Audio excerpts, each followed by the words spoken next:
Welcome to today's Walk Through the Bible by category. We have 6 categories with 1 chapter each. This will take us through the Bible in less than 9 months. Our first category begins with a reading from the Torah, God's law through Moses. You have completed all reading of the books of the law. Our second chapter is from Israel's history. Nehemiah 4. Now when Sanballat heard that we were building the wall, he was angry and greatly enraged, and he jeered at the Jews. And he said in the presence of his brothers and of the army of Samaria, "What are these feeble Jews doing? Will they restore it for themselves? Will they sacrifice? Will they finish up in a day? Will they revive the stones out of the heaps of rubbish, and burned ones at that?" Tobiah the Ammonite was beside him, and he said, "Yes, what they are building, if a fox goes up on it, he will break down their stone wall. Hear, O our God, for we are despised.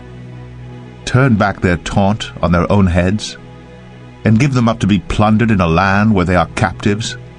Do not cover their guilt, and let not their sin be blotted out from your sight, for they have provoked you to anger in the presence of the builders." So we built the wall, and all the wall was joined together at half its height, for the people had a mind to work. But when Sanballat and Tobiah and the Arabs and the Ammonites and the Ashdodites heard that the repairing of the walls of Jerusalem was going forward, and that the breaches were beginning to be closed, they were very angry. And they all plotted together to come and fight against Jerusalem and to cause confusion in it. And we prayed to our God and set a guard as a protection against them day and night. In Judah it was said, "The strength of those who bear the burdens is failing. There is too much rubble. By ourselves we will not be able to rebuild the wall." And our enemies said, "They will not know or see till we come among them and kill them and stop the work."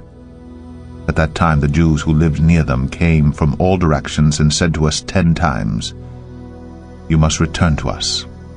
So in the lowest parts of the space behind the wall, in open places, I stationed the people by their clans, with their swords, their spears, and their bows. And I looked, and arose and said to the nobles, and to the officials, and to the rest of the people, "Do not be afraid of them. Remember the Lord, who is great and awesome, and fight for your brothers, your sons, your daughters, your wives, and your homes." When our enemies heard that it was known to us, and that God had frustrated their plan, we all returned to the wall, each to his work. From that day on, half of my servants worked on construction, and half held the spears, shields, bows, and coats of mail. And the leaders stood behind the whole house of Judah, who were building on the wall. Those who carried burdens were loaded in such a way that each labored on the work with one hand and held his weapon with the other. Each of the builders had his sword strapped at his side while he built. The man who sounded the trumpet was beside me. And I said to the nobles and to the officials and to the rest of the people, "The work is great and widely spread, and we are separated on the wall, far from one another. In the place where you hear the sound of the trumpet, rally to us there. Our God will fight for us." So we labored at the work, and half of them held the spears from the break of dawn until the stars came out. I also said to the people at that time, "Let every man and his servant pass the night within Jerusalem, that they may be a guard for us by night, and may labor by day." So neither I, nor my brothers, nor my servants, nor the men of the guard who followed me, none of us took off our clothes. Each kept his weapon at his right hand. Our third chapter is from Israel's prophets. Zephaniah 3. Woe to her who is rebellious and defiled, the oppressing city. She listens to no voice, she accepts no correction, she does not trust in the Lord, she does not draw near to her God. Her officials within her are roaring lions, her judges are evening wolves, that leave nothing till the morning. Her prophets are fickle, treacherous men. Her priests profane what is holy, they do violence to the law. The Lord within her is righteous, he does no injustice. Every morning he shows forth his justice, each dawn he does not fail. But the unjust knows no shame. I have cut off nations, their battlements are in ruins. I have laid waste their streets, so that no one walks in them. Their cities have been made desolate, without a man, without an inhabitant. I said, surely you will fear me, you will accept correction. Then your dwelling would not be cut off according to all that I have appointed against you. But all the more they were eager to make all their deeds corrupt. Therefore wait for me, declares the Lord, for the day when I rise up to seize the prey. For my decision is to gather nations, to pour out upon them my indignation, all my burning anger. For in the fire of my jealousy all the earth shall be consumed. For at that time I will change the speech of the peoples to a pure speech, that all of them may call upon the name of the Lord and serve him with one accord. From beyond the rivers of Cush, my worshippers, the daughter of my dispersed ones, shall bring my offering. On that day you shall not be put to shame because of the deeds by which you have rebelled against me. For then I will remove from your midst your proudly exultant ones, and you shall no longer be haughty in my holy mountain. But I will leave in your midst the people humble and lowly. They shall seek refuge in the name of the Lord. Those who are left in Israel, they shall do no injustice and speak no lies, nor shall there be found in their mouth a deceitful tongue. For they shall graze and lie down, and none shall make them afraid. Sing aloud, O daughter of Zion, shout, O Israel. Rejoice and exult with all your hearts, O daughter of Jerusalem. The Lord has taken away the judgments against you. He has cleared away your enemies. The King of Israel, the Lord, is in your midst. You shall never again fear evil. On that day it shall be said to Jerusalem, fear not, O Zion. Let not your hands grow weak. The Lord your God is in your midst, a mighty one who will save. He will rejoice over you with gladness. He will quiet you by his love.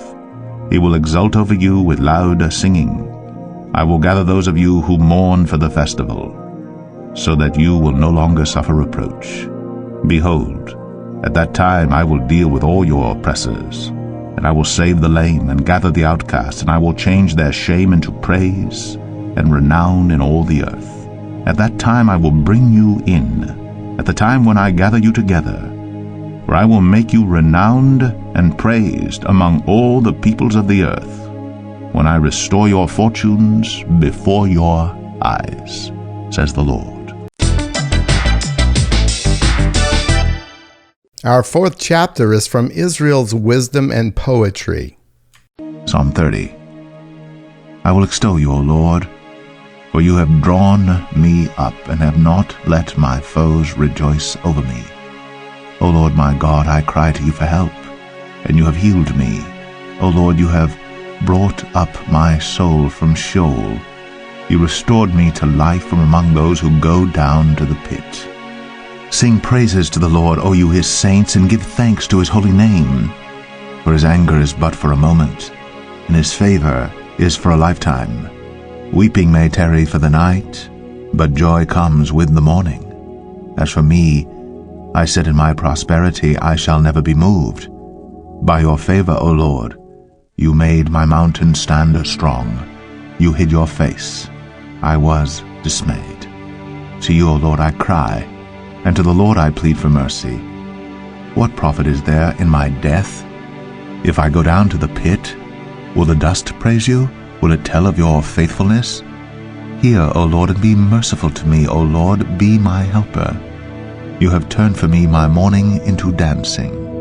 You have loosed my sackcloth and clothed me with gladness, that my glory may sing your praise and not be silent.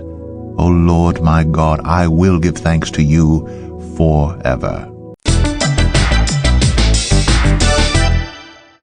Our fifth chapter is from the Gospels.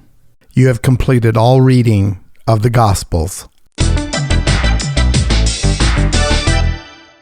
Our final chapter for today is from the church epistles, or letters. You have completed all New Testament epistles. Therefore, for the remainder, we will add Proverbs and Ecclesiastes in this category. Proverbs 20. Wine is a mocker. strong drink a brawler, and whoever is led astray by it is not wise. The terror of a king is like the growling of a lion. Whoever provokes him to anger forfeits his life. It is an honor for a man to keep aloof from strife, but every fool will be quarreling. The sluggard does not plow in the autumn. He will seek at harvest and have nothing. The purpose in a man's heart is like deep water, but a man of understanding will draw it out. Many a man proclaims his own steadfast love, but a faithful man who can find? The righteous who walks in his integrity, blessed are his children after him. A king who sits on the throne of judgment winnows all evil with his eyes. Who can say, I have made my heart pure, I am clean from my sin? Unequal weights and unequal measures are both alike an abomination to the Lord. Even a child makes himself known by his acts, by whether his conduct is pure and upright. The hearing ear and the seeing eye, the Lord has made them both. Love not sleep, lest you come to poverty. Open your eyes, and you will have plenty of bread. Bad, bad, says the buyer, but when he goes away, then he boasts. There is gold and abundance of costly stones, but the lips of knowledge are a precious jewel. Take a man's garment when he has put up security for a stranger, and hold it in pledge when he puts up security for foreigners. Bread gained by deceit is sweet for man, but afterward his mouth will be full of gravel. Plans are established by counsel. By wise guidance wage war. Whoever goes about slandering reveals secrets. Therefore do not associate with a simple babbler. If one curses his father or his mother, his lamp will be put out in utter darkness. An inheritance gained hastily in the beginning will not be blessed in the end. Do not say, I will repay evil. Wait for the Lord, and he will deliver you. Unequal weights are an abomination to the Lord, and false scales are not good.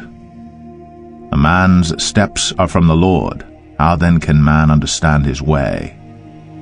It is a snare to say rashly, it is holy, and to reflect only after making vows. A wise king winnows the wicked and drives the wheel over them. The spirit of man is the lamp of the Lord, searching all his innermost parts. Steadfast love and faithfulness preserve the king, and by steadfast love his throne is upheld. The glory of young men is their strength, but the splendor of old men is their gray hair. Blows that wound cleanse away evil, strokes make clean the innermost parts.